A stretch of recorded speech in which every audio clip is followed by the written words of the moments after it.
yes. Yeah. Will there be a decision, or will it be a two-person thing if you can't come to a consensus? Well, we have some decisions to make. Yeah, I don't know the answer to that yet. We're gonna sit down and talk after tomorrow and kind of formulate a plan. And the other corner spot, I mean, is Damon Arnett holding sway, or is Kendall Sheffield stepping up? Who looks like the starter at that point at this point? I think they're all doing well. Yeah, I think that's going to be, I think we're going to have a chance to be able to rotate some people there, which will be good.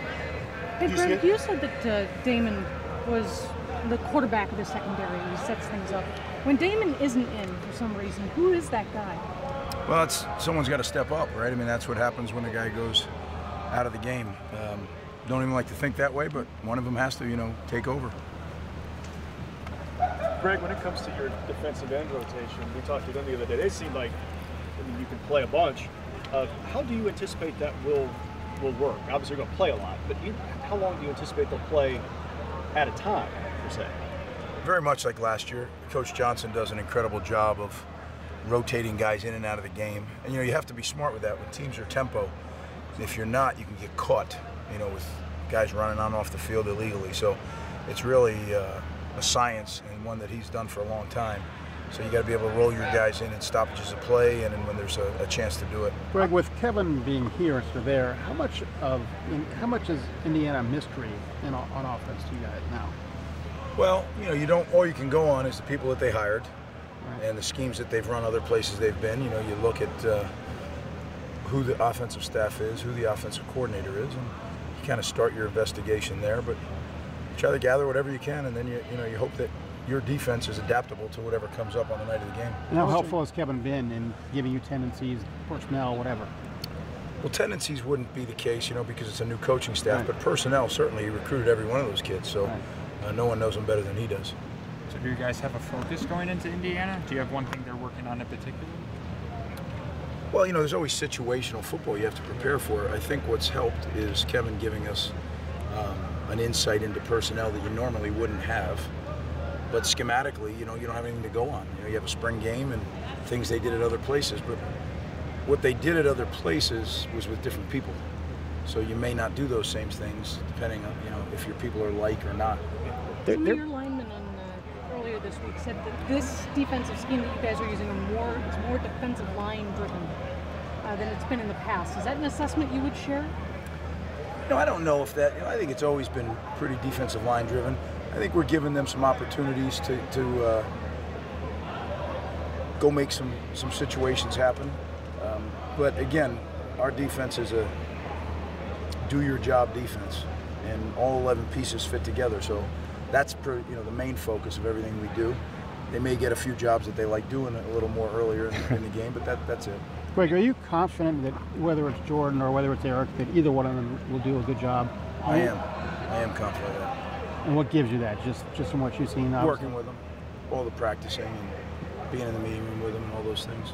Do they have differences, like vast differences, or are they similar? What are there similarities and differences? Yeah, there's some differences. I mean, Jordan's a little taller, rangier guy. Eric's probably a little quicker guy. They're really both good football players, though, and we're fortunate to have them both. Greg. Nick Bosa, back to what Lori was just asking, Nick Bosa said you guys are lining up a little wider up on the defensive line this year, and then Larry said that was a tweak that you made. Can you maybe explain that philosophy a little bit, why that's something you prefer?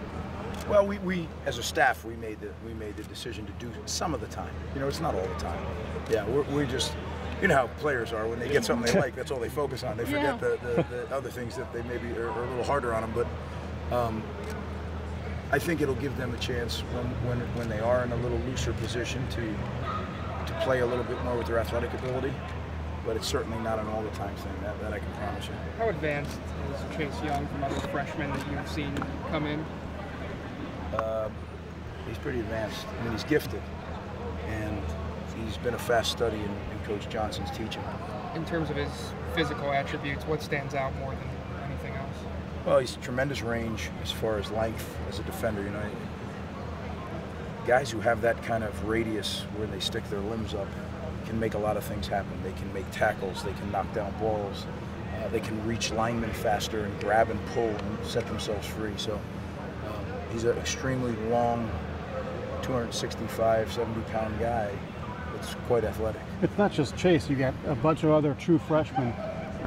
I know you can't categorize this, but how much do you expect those other guys, and which guys do you think really could contribute this year? We're going to have to see. I know we have some guys, already in the D-line that we want to make sure they get enough reps. Right. Not just D-line, but safeties, quarterbacks, Jeffrey, Shaw, and those guys. Well, I think there's guys that'll be, you kind of look at the season in a couple different areas, After about 3 or 4 games, those guys will now have experience in everything, home games, away games, preparing. These guys haven't prepared for a game yet. Right. So they don't even know, we're just getting into Indiana preparation in earnest with, scouting reports and film study and all those things. So I think after they go through that cycle of a few weeks, then it becomes more of, okay, now we can really judge how ready they are to help us go win a game. So we'll try to get people in the game in spots. Right. But I think, you get into that after that first quarter of the season, then they've got a little more experience and you feel a little more comfortable. Having seen them, though, are they tantalizing to you as a coach? Think, what they are already and what they might be? Well, there's some very talented freshmen. I think everybody's made that clear. You just need to. Every situation's different. In some areas, there's a depth where we can use them in the depth, so we're going to. In other areas, they're not needed in the depth, so they'll have to do exceptional things to overtake someone in that depth. The linebacker group, you were here with them last year, so you know what they can do. Just, are you impressed? Are you happy with what you're getting out of those guys? I am. It's a good group. It's a very close group, a very talented group. And they can. It's a linebacker core that can really run. And when you have speed at the linebacker position, it covers up for a lot of things. You talked about Fuller and Smith.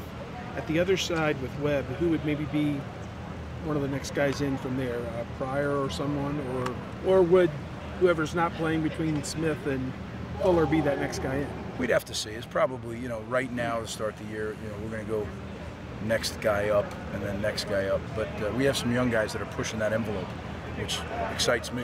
They just need to keep showing that they can do it consistently. Two more questions. The staff is really unique in that it's got 3 guys who've been head coaches here. I think a lot of head coaches wouldn't necessarily like that. But what about this blend of personalities do you think works?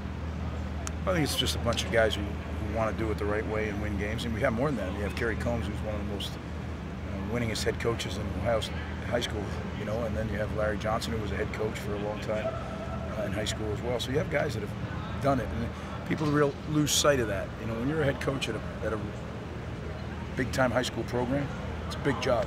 There's a lot of kids to manage. There's a lot of coaches to manage, different staff sizes, with JV and freshmen. So I think everybody who's done that understands the challenges a little bit more because you've had to do it. I think it helps.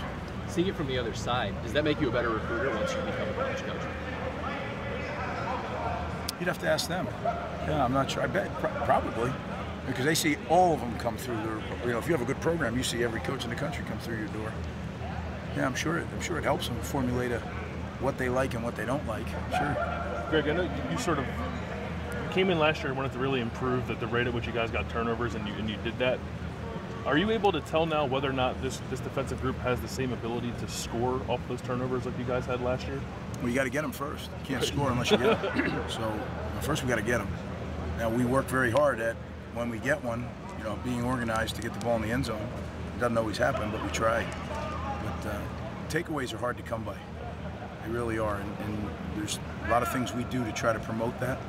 It's not always just what you see at the end of that play. A lot of things go into that, the pass rush, disturbing the launch point, all those things. Being real aware of opportunities to strip a ball carrier.